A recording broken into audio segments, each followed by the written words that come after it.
सभी पत्रकार साथियों का स्वागत भी, अभिनंदन भी। और जैसा आप सबको अभी जिलाध्यक्ष जी ने बताया, हमारे फरीदाबाद जिले के सभी नेतागण, विधायकगण, पूर्व विधायक सभी यहाँ उपस्थित है। और भारतीय जनता पार्टी का जहाँ संगठन का पर्व चला है, वहीं हर घर तिरंगा की पार्टी का हमारा अभियान है। और उसी अभियान में जो 14 अगस्त को पार्टी लगातार कई वर्षों से विभाजन की विभीषिका, जो एक बहुत बड़ी त्रासदी देश में हुई थी, देश का बंटवारा हुआ और उस बंटवारे के समय बहुत सारे परिवार उजड़े, कोई कहीं बसा, कोई कहीं बसा। और ऐसे भी परिवार रहे जो अलग अलग प्रांतों में भी बसे। पिताजी कहीं छूट गया, भाई कहीं छूट गया, माँ कहीं छूट गई, खुद कहीं चला गया।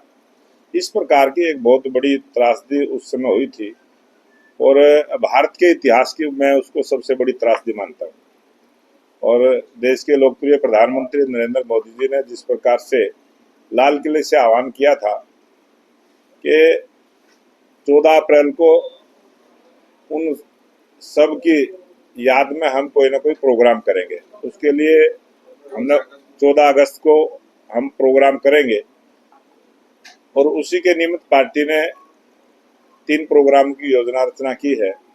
हमारी जिला स्तर की बैठकें रहेंगी सभी कार्यकर्ताओं के साथ।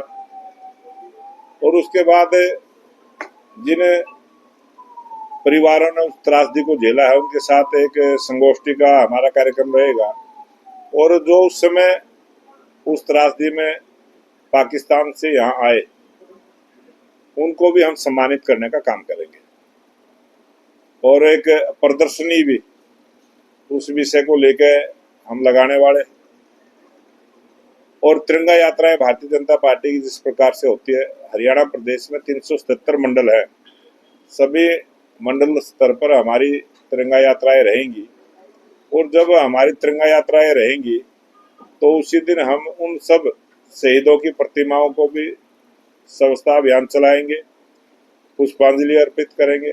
और जिन महापुरुषों की प्रतिमाएं लगी हैं, उन महापुरुषों की तस्वीर, प्रतिमा जहाँ लगी है, वहाँ पर स्वच्छता अभियान चलाते हुए पुष्पांजलि का कार्यक्रम भारतीय जनता पार्टी का पूरे देश में रहने वाला है। और उसी को लेके 14 अगस्त को हम जो विभाजन की विभीषिका है, उसका बड़ा प्रोग्राम का आयोजन फरीदाबाद में जो दशहरा ग्राउंड है वहाँ पर रहेगा। उसमें प्रदेश के लोकप्रिय मुख्यमंत्री नायब सिंह सैनी जी मुख्य अतिथि के तौर पर रहेंगे। और हरियाणा सरकार के मंत्री, विधायक, सांसद सभी उसमें सम्मिलित होंगे। और एक बड़ा आयोजन उस दिन का यहाँ फरीदाबाद में रहने वाला है। और जो हमारी तिरंगा यात्राएं भी रहेंगी वो अलग से रहेंगी। और एक मौन यात्रा भी प्रत्येक शहर में 14 अप्रैल की शाम के समय तो पूरे हरियाणा प्रदेश में रहने वाली है। इस प्रकार से एक योजना रचना हमने की है। और भारतीय जनता पार्टी का काम तेज गति के साथ हरियाणा प्रदेश में आगे बढ़ा है, वो आप सबने देखा है। हमारे सभी मंडलों की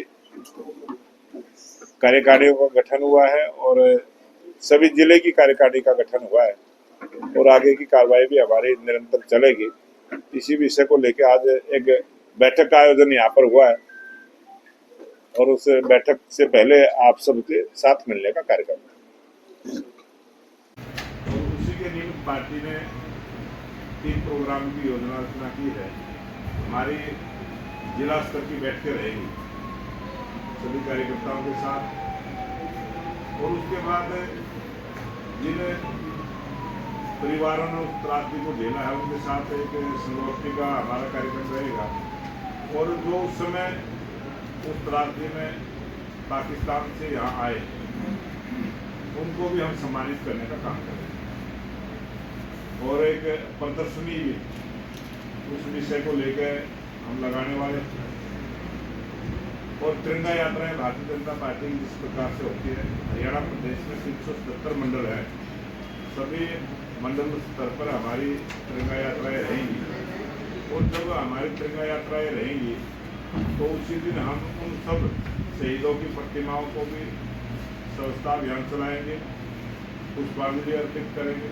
और जिन महापुरुषों की प्रतिमाएं लगी हैं उन महापुरुषों की तस्वीर प्रतिमा जहाँ लगी है वहाँ पर स्वच्छता अभियान चलाते हुए पुष्पांजलि का कार्यक्रम भारतीय जनता पार्टी का पूरे देश में रहने वाला है। और उसी को लेकर